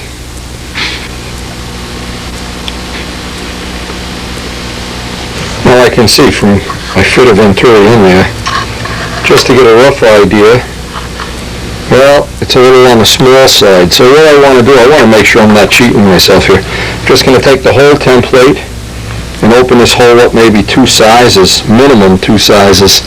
I don't want to fool around and wind up with one of these engines that you can't choke. And it usually happens because you do this in the winter when you're not thinking about choking the engine. Winter cowlings. When I lay this out, I want to favor the front because what happens is, here's what usually happens when you go in to choke an engine, at least I'm right-handed, you go in through the front. You don't typically go in exactly through the side. Your hand kind of wraps around like a snake. And this gives you a little bit better place. So on the old style cows, we just opened this whole thing up. But what happens then is I lose that side view that I'm looking for. So I'm really spending a lot of time, I guess more time than I normally anticipated, to try to get these holes where everything's in the right location, and I keep most of this material that will give me that side view that has the curve that's semi-scale. Well, the only thing I've run into I'm not real crazy about is when I go to choke this, I'm still not real comfortable. So what I'm going to do, I'm going to turn this into a little bit of an ellipse because it's the side of your finger that wants to catch on here. And I know, even though these things sound like little minor things, when you figure you're going to be choking this engine for maybe 10 years, it just pays to spend a little extra time. In fact, I can use my ellipse template, maybe draw the same diameter but in an ellipse. Maybe that'll give me I need more clearance around the side for my finger. It'll also allow that I'll gain a little weight, that's for sure. This will just give me a rough ellipse here to work off.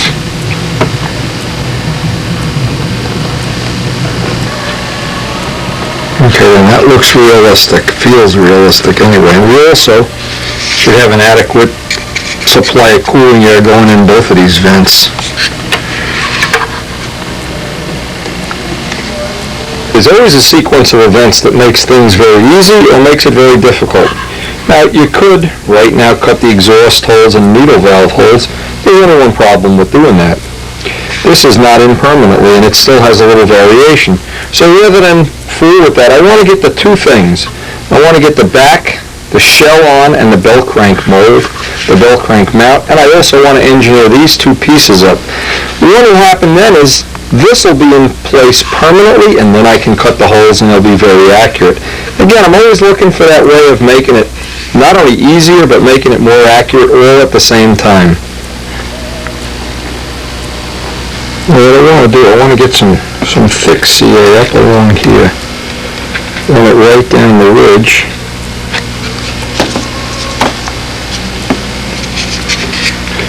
Just to hold this piece in place while we're doing any of the final fitting.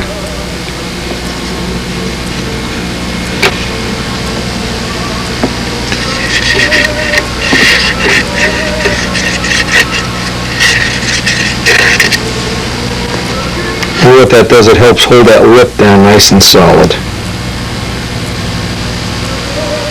The next step is get this nailed down nice and tight with tape. And I want to make sure I got it right in the middle. I want to real carefully drill both pieces. I want to put a center line on here and get this lip as close to the top as possible without making it paper thin. It's not going to be in the center.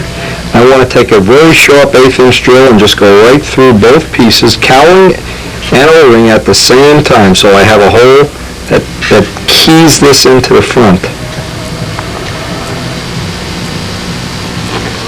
Now, a good way to line this up, of course, is center line. Make sure you're sighting right down the fuselage here.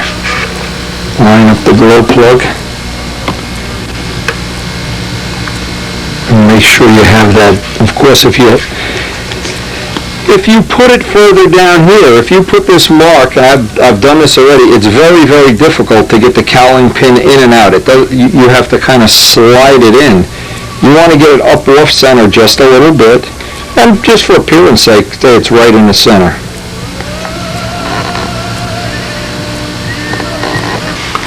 Now, it also helps if you can just angle this just a little bit up. Just a little bit up. It just makes sliding the pin in, when you get the pin finally in there, it'll just a little bit easier. I want to take a piece of 1/8" music wire and just put a nice rounded tip on it. You don't want to leave the tip of this a point. You want to have a nice bevel on it.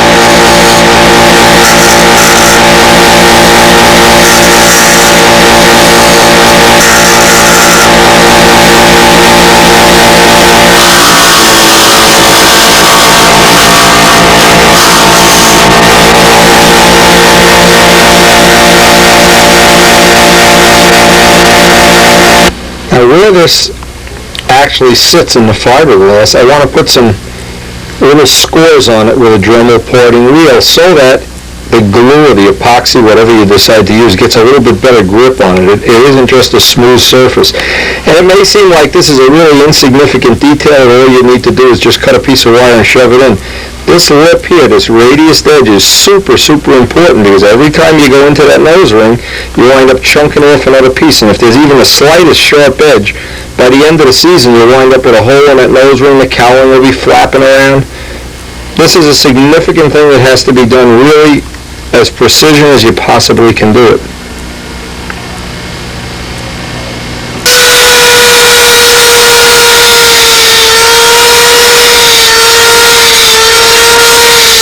The idea is just to give the glue some place to hold on to, so you're not going onto a smooth piece of wire. If this comes out halfway through the season, it could be a real pain in the neck. It'll always happen at a contest or something. Better to spend a little time now engineering it up right. See, that wire is such a tight fit that it won't even slide out, and that's an important thing, to have a nice tight fit. And I want to trim this off. In fact, I can't even get it out, it's so tight. There we go. See, this is a good way to do it. See how I have just left the least little piece in the center, holding it on while the glue dries? Now what I want to do is otherwise, here's what happens. If you go to cut the whole wire at once, it heats the part and the CA joint fails, or the glue joint fails. If you get everything except the last little bit, then you just hit it with the parting wheel, and you have the perfect amount sticking out the front. Now when you get this fit just right, you'll press it in and you'll hear click. You'll have no side-to-side play at all. Everything will line up, hopefully it'll line up the way you want. And of course, get in here and seal this with thin CA, so that becomes a little bit more rigid than the plywood. The other thing too is, if this hole ever wears out, you can insert a little piece of brass tubing in there. I don't bother with the brass tubing because this system has never failed yet, so there's no point making it an overkill.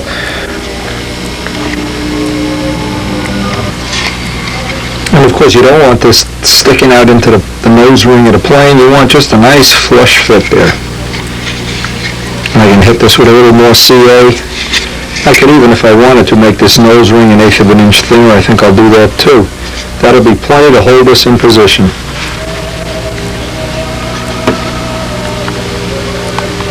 Now the next thing is get this locks it in the front. Make sure we have the same clearance on both sides.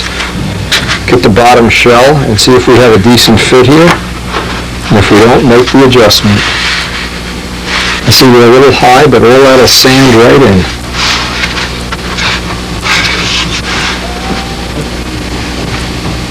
Now before I glue this, I want to just tack glue it right up in the position, because we're going to get real thin down here at the edges. We want to make sure this is centered, of course.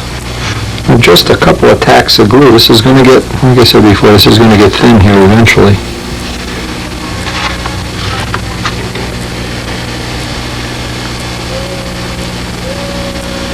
Alright, now this gives us everything from the ring forward is tacked into position here. So this is all nice and solid. I can take it over to the sanding table and sand this in, and you can see how much I have to do. I'll do it with the big long block. True this all up and just try to get that contour and curve. If I have to, I'll check the books. I want to have that contour and curve as scale as I possibly can make it. Before I actually do sand this, see, there would be two ways to do this, and if you understand the logic, this logic applies to a lot of machine shop operations, a lot of things in life. If we sand this all in and then go to drill a cowl bolt and something's off a little bit, well, these two parts will never really line up. The object is to get the cowl bolt set in place, have the cowl bolt actually holding this in position, and then do the final sanding. And by doing that, you're actually using one part. I'm using the actual pin in the nose ring to hold this in position while I sand this all in. It's a very significant thing, and it's a significant technology to understand, is to always use one part to form the other part. What you would never want to do is make these two parts in midair and get them to line up later on. It would just be bad technology. Good technology is use the part that's going to be the smaller of the two, set in place, and then use that to sand in the larger of the two. If you get a fiberglass Nobler cowl, use the cowling to sand in the fuselage. Don't try to make the fuselage and then sand the cowling to fit. And by knowing that, this should be a relatively easy job.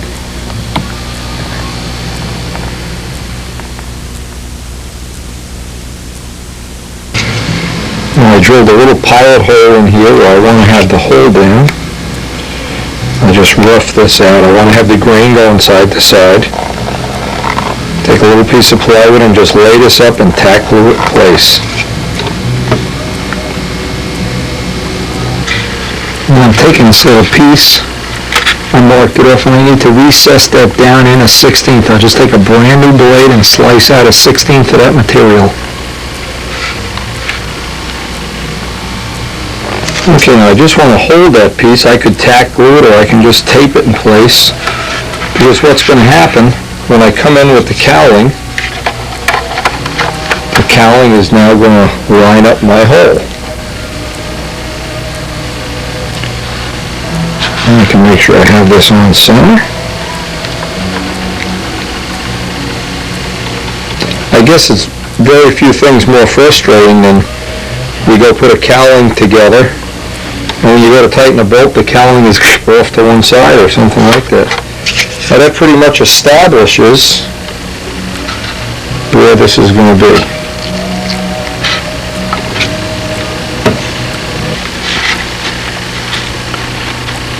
I want to make sure I line up my scribe line here. I also want to make, since this is only 16 plywood, a little donut of extra 16th so that the blind nut will sit in an 1/8 inch of plywood. And because we have such a short leverage arm here, we're going to be right down into 3 supporting pieces. I don't really need to make this out of 1/8 inch plywood. I can save a little right there too.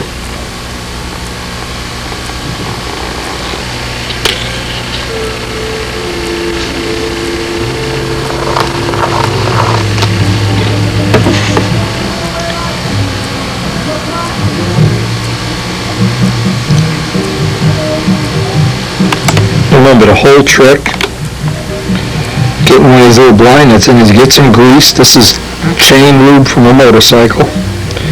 Get a little bit of that in there, let it stay in there before you hit it with CA or epoxy so you don't have those threads all clogged up. Save you from having to retap the hole.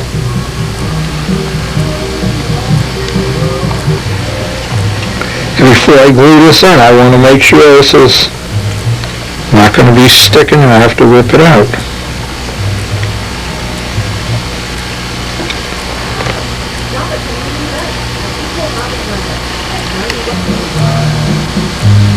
Now usually what I like to do is tack this down with a couple of drops of glue to make sure it's in exact position before I go and put a permanent glue joint there.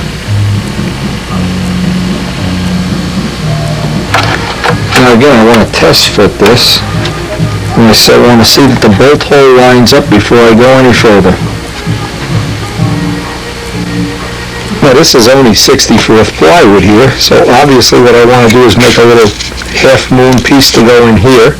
Notice that I have the hole drilled first, because once I glue that piece in there as a support, this is going to be my alignment for re-drilling the hole. And one thing sets up your next thing. It's a sequence of things.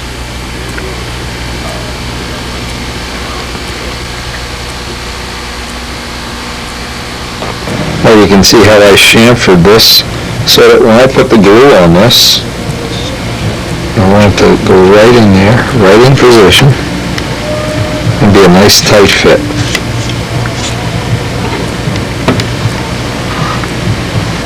Now once that piece is glued in there, this is why you need this hole drilled, because now you use this hole for the template, and it lines that hole up perfectly.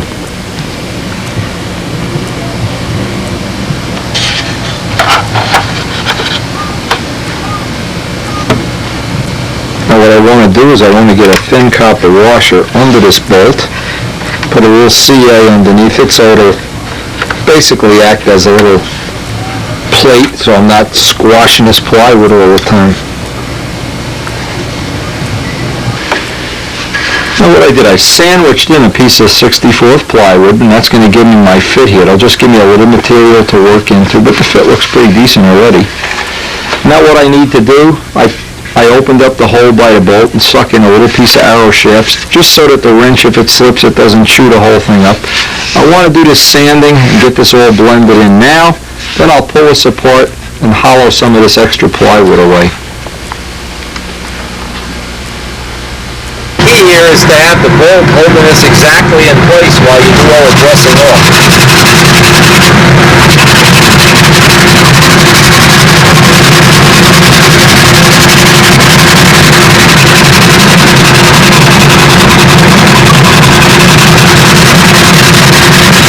If you're not doing this with the bolt holding it in place, you're just making double the amount of work, because you're going to have to go back and do it later anyway.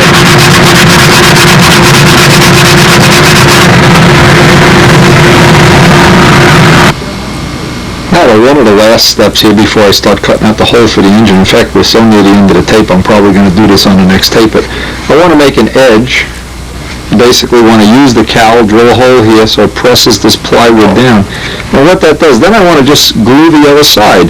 And that cowl, that then gives me a really nice edge to work off around the perimeter of the whole cowl, and the only spot I have to do is when I touch this up, I take this bottom shell off. I'll have to put a little score in there and then fill it in when I'm all done.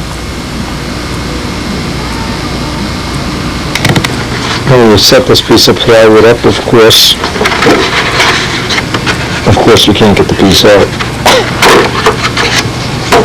Having this location first, as the hole is going to line up with that hole, so that lines up the whole piece once it's cut. And that really does pay, because then you have a 64th plywood edge on both sides of the cowl. It really makes for a nice mating line. Like I said, the only trouble is we're so near the end of the tape, I don't want to run out of the tape in the middle of one of my major dissertations here. You get lost in the desert and never be able to find water. Anyway, we'll pick this up on the next tape, and this really has been as productive as you can get in one day here.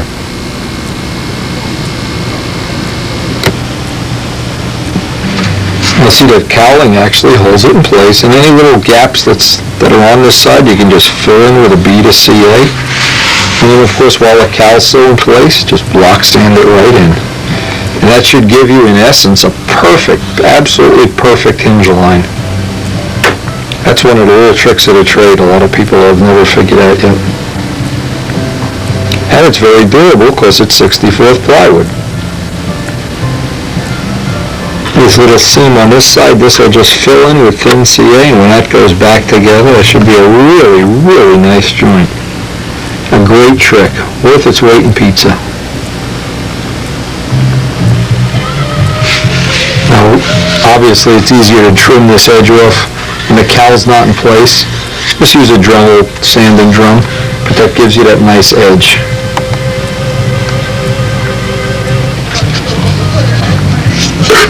Now you can see what a nice fit that is. Now all I'm going to do is the same thing I did here. Trace a little bit of a line around here and just Dremel out all the material I don't need, leaving that nice thin edge.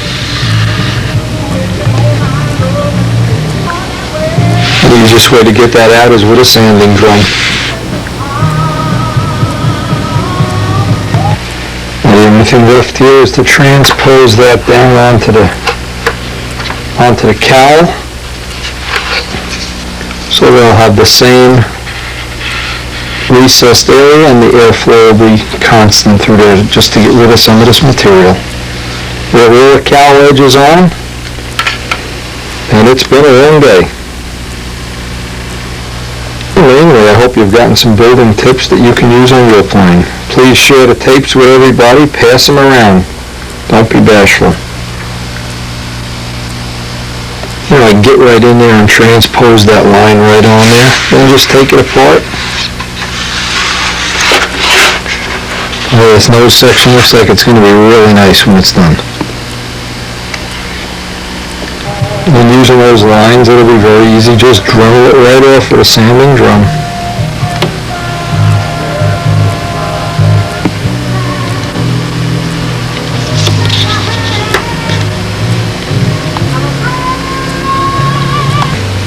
Well, that's it for now. And I hope we'll see you on the next tape. Next step is going to be, next time we get time to work on this, lay out the exhaust opening, the needle valve opening. I think so far we've got what I hope is going to be the bones of a really nice fuselage.